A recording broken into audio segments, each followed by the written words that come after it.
miyembro kan Optical Media Board arestado matapos mangikil subuot sa sarong Chinese national sa syudad ni Naga.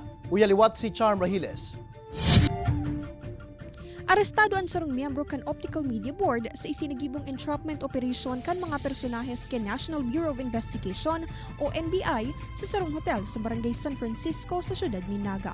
Sigun kay Agent Joey Ahero kan NBI, ang suspect pig-arestar makalihis na sinda makaresibe ng report gikan sa sarong negosyanteng Chinese national na subuot pigkikilan in kwarta kan OMB asin pigkuanan panin SD cards asin cellphone. Yes, na-verify ta na talagang igaman sila ng operation, legit operation. Pero sabi ko nga di man kami nakikialam duman sa operation, pero duman sa reklamo ng mga Chinese nationals na naghahagad allegedly ning kwarta. Sigun ki Ahero, ang suspect lehitimong miyembro kan OMB asin igwang permit sa nasambit na operasyon kontra sa negosyanteng Chinese national. Alagad makalihis subutan operasyon, enot na nagdemand din 2.5 million pesos na kantidad nin kwarta ang OMB sa negosyante. Alagad ibinaba sa 400,000 pesos matapos ang negosasyon.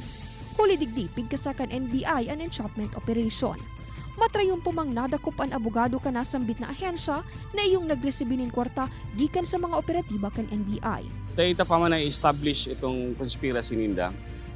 Kung si Sail na muna ang actual na nagtanggap kay kwarta, ito ang ididemanda kang NBI. Sa ngunya, nakatalaan na subuot darahon sa Prosecutor's Office ang suspetsado para sa inquest proceedings katakod kan mga isasampang kaso digdi. Tulos man sindang nakipag-koordinar sa Optical Media Board National Office dapit sa insidente. Alagad di isubuot kabali sa operasyon ang paghagad ng kwarta sa negosyante. Sa presente, padagos pasubuotan sa indang isinasagibong investigasyon, mapapadapit digdi. Kaibanan si Carlo Bonita, Charm Rahiles, Balitang Bicolandia.